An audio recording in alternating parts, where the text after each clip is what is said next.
أشهد أن لا إله إلا الله.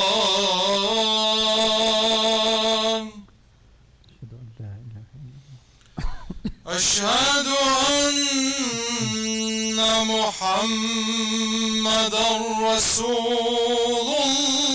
الله.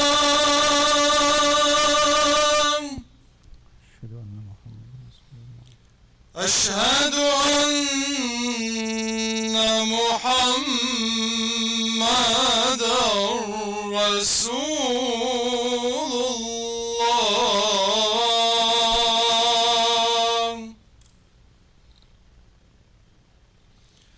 حي على الصلاة.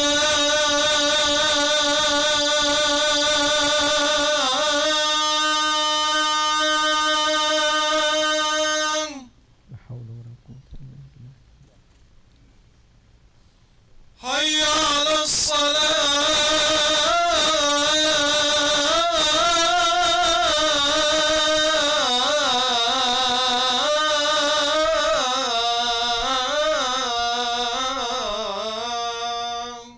لا حول ولا قوة إلا بالله. حي على الفلاح.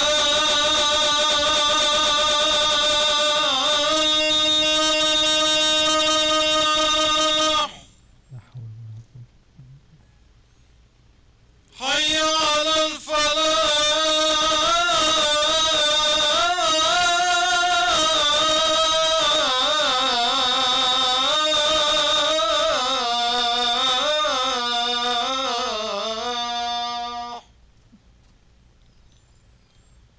الله أكبر. الله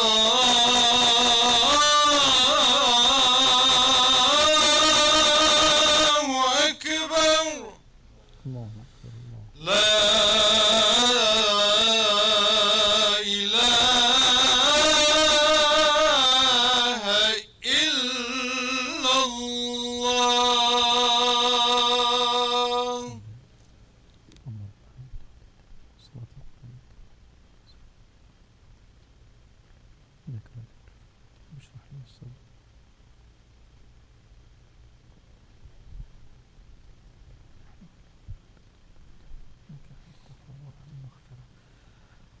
أعوذ بالله من الشيطان الرجيم. بسم الله الرحمن الرحيم. إن الحمد لله نحمده ونستعين به ونستغفره ونستهديه، ونعوذ بالله تعالى من شرور أنفسنا ومن سيئات أعمالنا. من يهده الله تعالى فلا مضل له، ومن يضلل فلن تجد له وليا مرشدا. وأشهد أن لا إله إلا الله وحده لا شريك له، وأشهد أن محمدا عبده ورسوله. أعوذ بالله من الشيطان الرجيم. بسم الله الرحمن الرحيم. يا أيها الذين آمنوا اتقوا الله حق تقاته ولا تموتن إلا وأنتم مسلمون. O you who believe, guard and fear the Almighty Allah the way He deserved to be guarded and feared, and do not die except in a status of Islam. واعتصموا بحبل الله جميعا ولا تفرقوا, and hold all together on the robe of Allah and do not divide. واذكروا نعمة الله عليكم, and remember with that true and genuine sense of gratitude the bounty of Allah upon all of you. إذ كنتم أعداء فألف بين قلوبكم, and you were all enemies and He harnessed among all of your hearts. فأصبحتم بنعمته إخوانا, and so you became by His blessing and mercy brothers. وكنتم على شفا حفرة من النار, and you were all in an edge of a pit fire. فأنقذكم منها, and He saved you from it. كذلك يبين الله لكم آياته لعلكم تهتدون, and so Allah explains to all of you His signs so you may be guided. Beloved brothers and respected sisters, in the event of remembering the birth of the Prophet sallallahu alaihi wasallam, I will use the time for this khutbah inshallah ta'ala to highlight one portion or one area of the Prophet sallallahu alaihi wasallam character and course in life.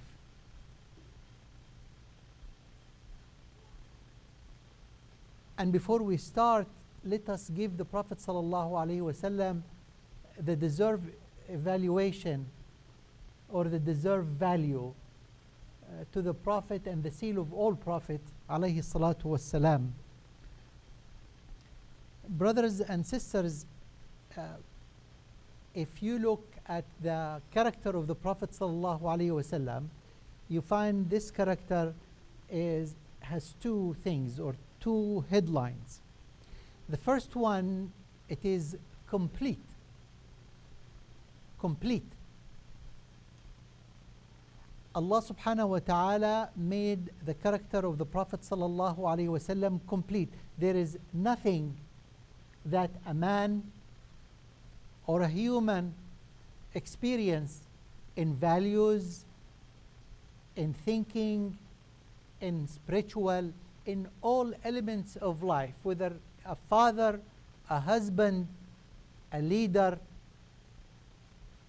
that the personality and of the Prophet sallallahu alaihi wasallam did not compass or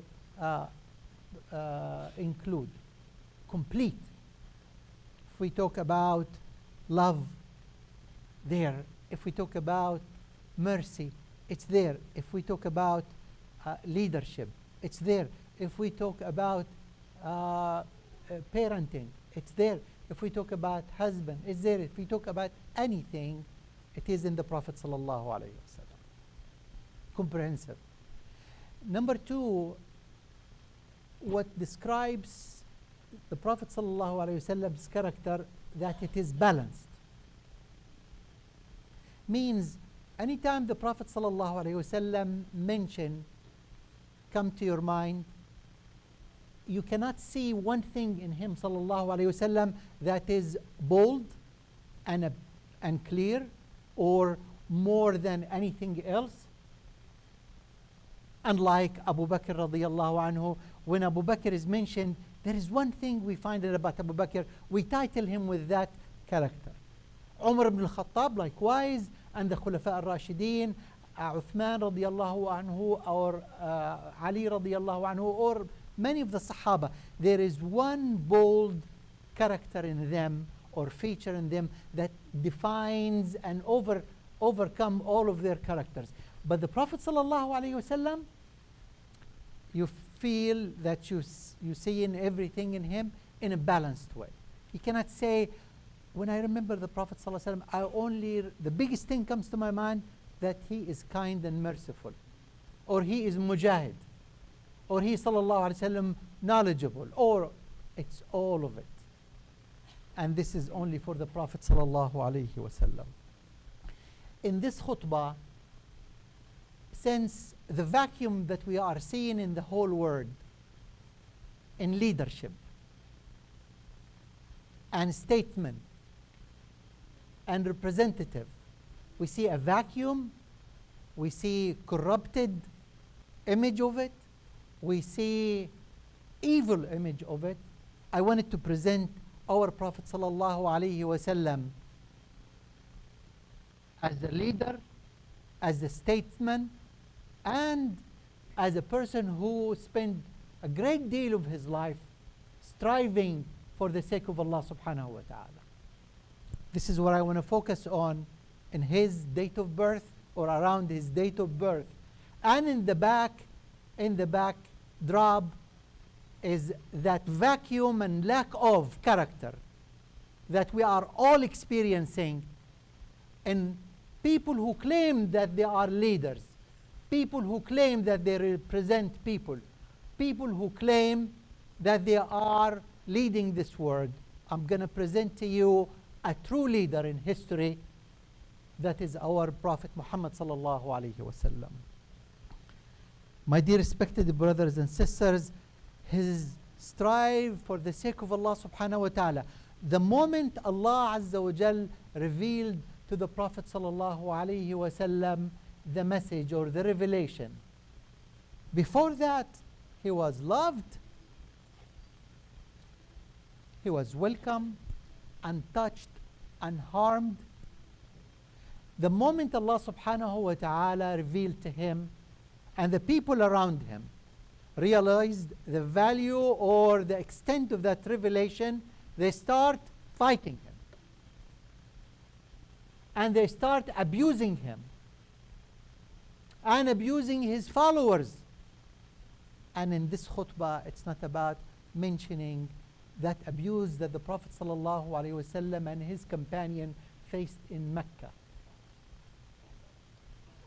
Sanction, torture, killing, rumors, bad publicity, etc. And so sallallahu alayhi wasallam, he was able to guide the Sahaba ridwanullahi alayhim. This is leadership. To guide the Sahaba ridwanullahi alayhim and the believers in Mecca to go through these difficult times. My dear respected brothers and sisters, the Prophet sallallahu alayhi wasallam as a prophet, he has 23 years of nubuwah, prophecy. 10 or 13 of which it was in Mecca, and the rest it was in Medina. Anytime I talk about leadership, about talking about the leadership of the Prophet ﷺ as a subtitle, I want to talk about the man who was involved in wars, and a man who was a statesman, running a community and running a state. In his 23 years, there is 10 of them in Medina, and all of his battles, ghazawat. There is difference between ma'raka. Tamam? Ma'raka is the battle that the Prophet ﷺ did not participate in. All right? And ghazwa is the battles that the Prophet ﷺ did participate in. And there is 23. The ulama or the historians debate, is it 19? They said 19, 21, 22, 23. If you take an average, it is about, or 27. If you take an average, it is about 23. That means he sallallahu alayhi wasallam was involved in 2+ battles a year. 2+ a year. Nothing in Mecca except taking that abuse. But in Medina, and when Allah subhanahu wa ta'ala elevate that hold and that restriction on the believers to fight back for the sake of Allah and for the sake of deen, we're experiencing at least, I just want to focus about what the Prophet sallallahu alaihi wasallam participated in these 23 battles. My dear respected brothers and sisters, I want to, and I say it in the khutbah before and the khutbah after, now I find myself more pulled toward the Quran in Mecca, because this is what we need right now. Most of us has mastered, if not all of us has mastered the 5 pillars of Islam and how to practice them, and many things that we need. And the ones that comes once a life, we go research it or we ask. But the focus on the Quran of Mecca and the principles that the Quran of Mecca brings. I want to bring your attention to 2 chapters again that Allah subhanahu wa ta'ala revealed in Mecca, and go along with you and see how these 2 chapters contributed on creating a vision at the Prophet sallallahu alaihi wasallam, a spiritual vision and a geopolitical vision. because he's just not a prophet that just came with a book. No. He's a prophet that came with a book that is spiritual and a way of life.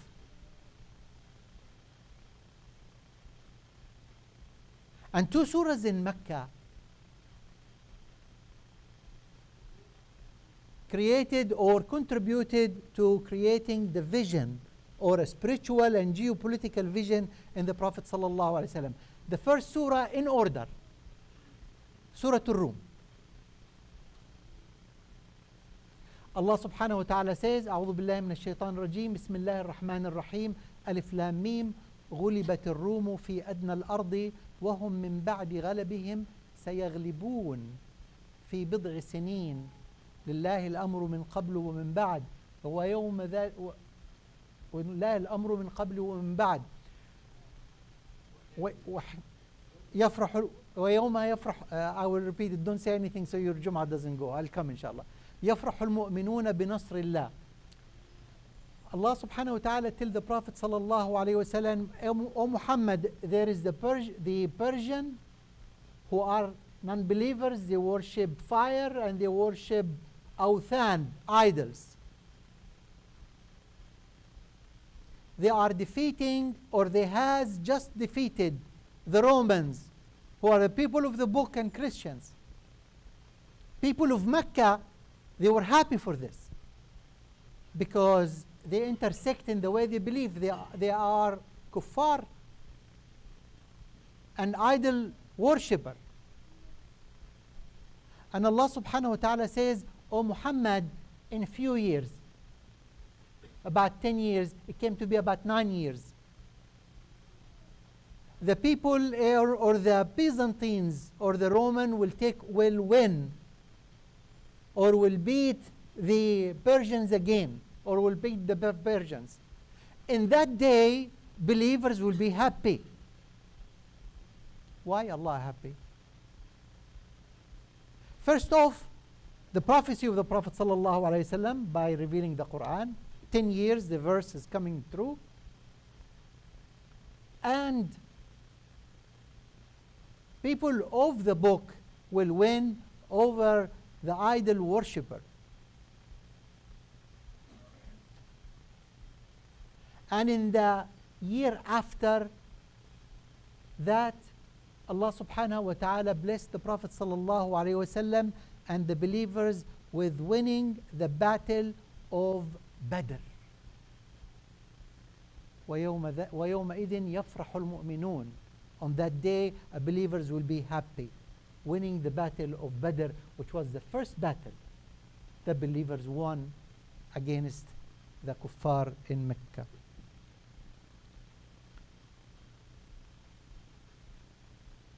Allah subhanahu wa ta'ala later on reveals Surah Al-Isra. Again, Mecca. Allah subhanahu wa ta'ala says in Surah Al-Isra, أعوذ بالله من الشيطان. Listen, the Prophet sallallahu alaihi wasallam is taking these verses and running a plan and teaching the Sahaba on practical matters, as we see inshallah for the rest of the khutbah, how is he's running a plan. Allah subhanahu wa ta'ala says, أعوذ بالله من الشيطان الرجيم بسم الله الرحمن الرحيم سبحان الذي أسرى بعبده. Glory to the one who did Isra with his servant, or to his servant, from al-Masjid al-Haram, al-Haram Masjid in Mecca, to al-Masjid al-Aqsa, to the farthest mosque. Farthest mosque. That is Al-Aqsa in Jerusalem. And so Allah subhanahu wa ta'ala is telling the Prophet sallallahu alayhi wa sallam, there is a further or farthest mosque, and there is a one between that is not as far, which is masjid or the mosque of the Prophet sallallahu alaihi wasallam in Medina. And it was the first qibla for the believers, and it is not the topic of Al-Isra wal Mi'raj because it is by itself another khutbah. But Allah subhanahu wa ta'ala is telling the Prophet sallallahu alayhi wa sallam about Al-Quds and the value of Quds in the Prophet sallallahu alayhi wa sallam thinking and planning as a prophet, and not just any prophet, as a seal of all prophets. Brothers, this is in Mecca at the beginning. Allah subhanahu wa ta'ala brings the attention to the Prophet sallallahu alayhi wa sallam and to the whole ummah, the direction to Al-Masjid Al-Aqsa and Jerusalem.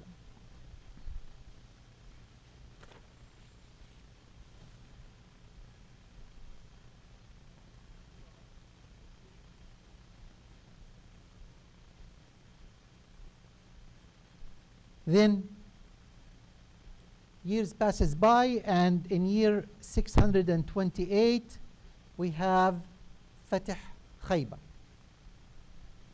And before we go to Fatih Khaybar, you know, Surah Al-Aqsa, Surah Al-Isra, Allah revealed it after the trip that the Prophet sallallahu alaihi wasallam did to At-Ta'if. He went to At-Ta'if because he lost hope in Mecca, and he wants somebody to support this deen. So he went to At-Ta'if, and you know what happened in At-Ta'if. He sallallahu alaihi wasallam left beaten, humiliated, tortured, rejected, to the extent that you know that he told Allah subhanahu wa ta'ala, "Oh Allah, if you are not mad on me, then I don't care." This is how much he was in pain, sallallahu alaihi wasallam. So after this experience in the south of Mecca, Allah subhanahu wa ta'ala brings the attention to the Prophet sallallahu alaihi wasallam, forget about what's south in Mecca, you need to focus about what's north of Mecca.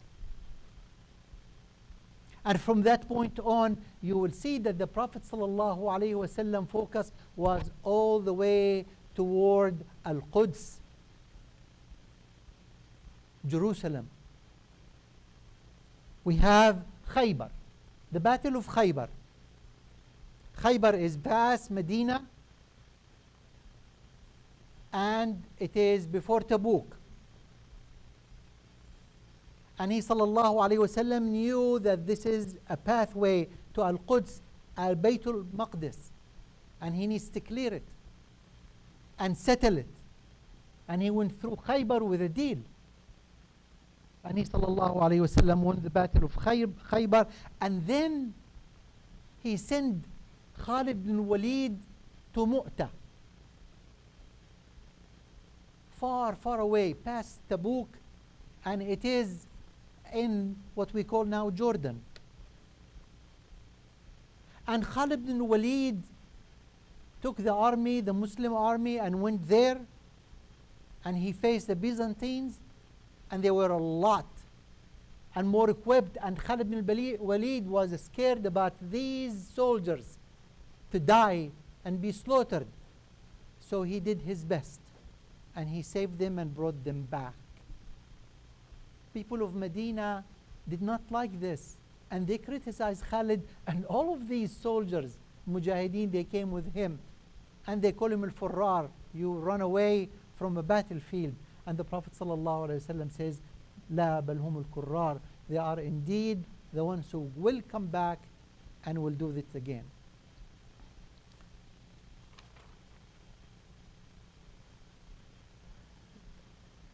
Then the Prophet ﷺ, in a very hot summer, and the Medina resources are the lowest they can be, and the equipment, the fighting equipment, are close to nothing, and they are very limited. And the Prophet ﷺ takes with him this army. It is the biggest army, 30,000. It's the biggest army in the history of the in the history of the battles that ﷺ did. 30,000. He dragged them to Tabuk. not much done, not much war done in Tabuk, not much fighting done in Tabuk. But the Prophet ﷺ is paving the way to Bayt al-Maqdis. And I wonder, when I hear some Muslims, whether they were a public or a leadership, they are okay with Bayt al-Maqdis gone, or Al-Quds gone. If the Prophet ﷺ spent a great deal of his life guiding and paving the way to Bayt al-Maqdis, needless to say, it is Ula al-Qiblatayn, the first of the Qiblas. Some come and say, we take half, we take 1/3, we take the old, we don't have to have, and let us live in peace. The Prophet ﷺ did 3 treaties in Tabuk. 3. Did not much war or fighting. One with Ila, that is Al-Aqaba now in Jordan. And he told their people that all I want you to do, if a wave of Muslims come or a Muslim army come, I just want you to host them and feed them. That's it. He sallallahu alayhi wasallam, his eye was on Baytul Maqdis. But he was paving the way for the people after, so they are taken care of and protected. And he did a deal with Adruh. Adruh is what we call Ma'an now. It's about close to Ma'an, to the east of Ma'an, west of Ma'an, in Jordan, to protect and to host any Muslim or Muslim army coming through. And finally, he did a treaty with Muqna, and this is one. It is on the Saudi Arabia on the Red Sea with the same conditions. My dear respected brothers and sisters, the Prophet ﷺ in his life, this is the maximum he got. He went to Medina, and he felt that he is dying. He's dying. If you were the Prophet ﷺ and you are dying or you're thinking to die, what would be the thing that you want the Sahaba to do after your death? The first thing came to my mind is bring the Sahaba and tell them, make sure the Quran is all collected and it's good. Make sure is my Sunnah is all collected and it's good. None of this. He sallallahu alayhi wasallam, 2 days before he passed, he asked Usama ibn Zayd, the 18 years old man,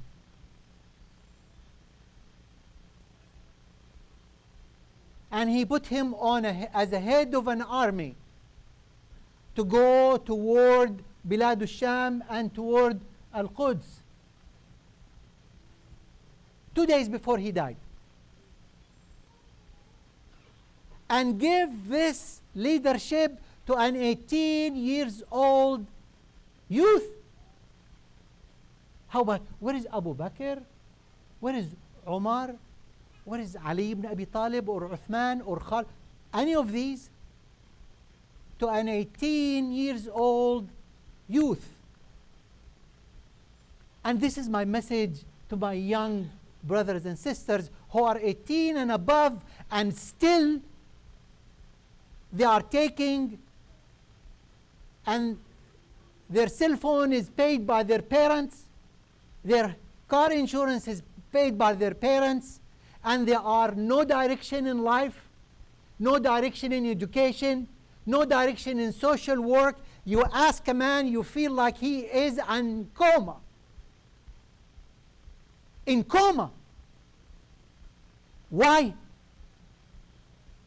I say, oh, it's not a generation. It is not in a generation, and it is not acceptable. If the Prophet sallallahu alaihi wasallam saw an 18 years old youth good enough to lead, then you can lead. And maybe you are not cut to lead, but you are certainly cut to finish college. You are certainly cut to help family. You are certainly cut to start a family. You are certainly cut to be dependable on yourself. You are certainly cut to know your deen. You are certainly cut to be part of the community and to serve your community. Anything less than that, it is not acceptable. Osama ibn Zayd, al-Hibbu ibn al-Hib. His father was his father, the Prophet sallallahu alaihi wasallam, called him the beloved of the Muhammad sallallahu alaihi wasallam, and him. The Prophet sallallahu alaihi wasallam passed away, and then people start retracting from deen. And Osama ibn Zayd, far away, about 30 kilos from Medina, Abu Bakr, the Sahaba, and Umar ibn Khattab comes to the Prophet and say, "O Prophet of Allah, we need that army, bring them back so they can fight the Murtaddeen." He says, "I cannot back up on a mission that the Prophet sallallahu alaihi wasallam started, or change a leadership on a man that the Prophet sallallahu alaihi wasallam selected." And that was to Umar ibn Khattab radiallahu anhu when he requested this from Abu Bakr. Abu Bakr, the one who was in his late age, have that 18 years old young man on his horse and walking and leading the army. This is humility and this is leadership. And the one who on top of the horse is a leader, and who is walking is also a leader. And Abu Bakr radiallahu anhu goes to Osama and he says, "Can I keep Umar ibn al-Khattab in Medina? Can I keep him in Medina? Because I may need him." See when people adopt this deen full and 100%, how they act.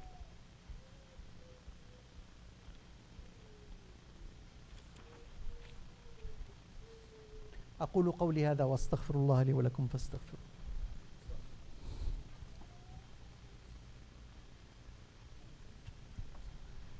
الحمد لله وحده والصلاة والسلام على من لا نبي بعده أما بعد.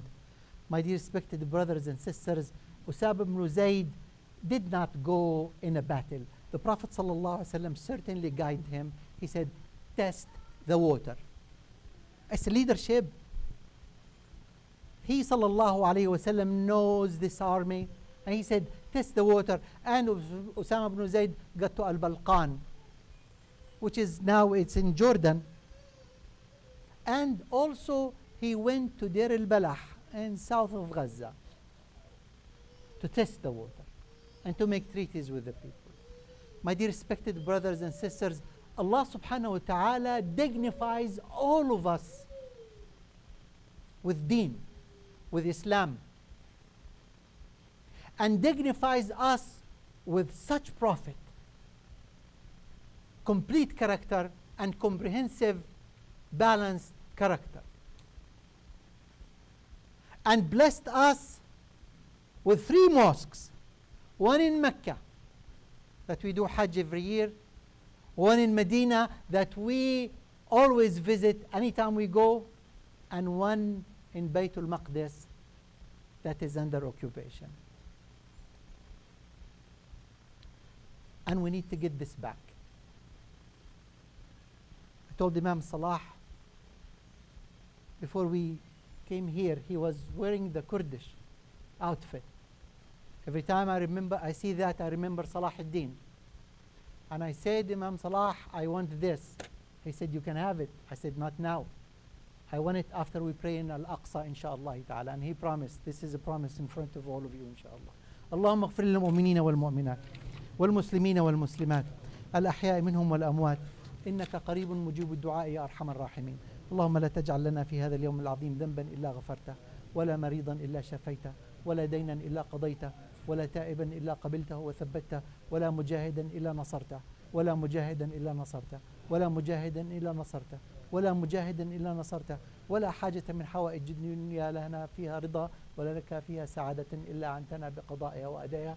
إن الله يأمر بالعدل والإحسان وإيتاء ذي القربى وينهى عن الفحشاء والمنكر والبغي يعظكم لعلكم تذكرون. اذكروا الله العظيم يذكركم واشكروه على نعمه يزدكم ولذكر الله أكبر والله يعلم ما تصنعون. وأقم الصلاة.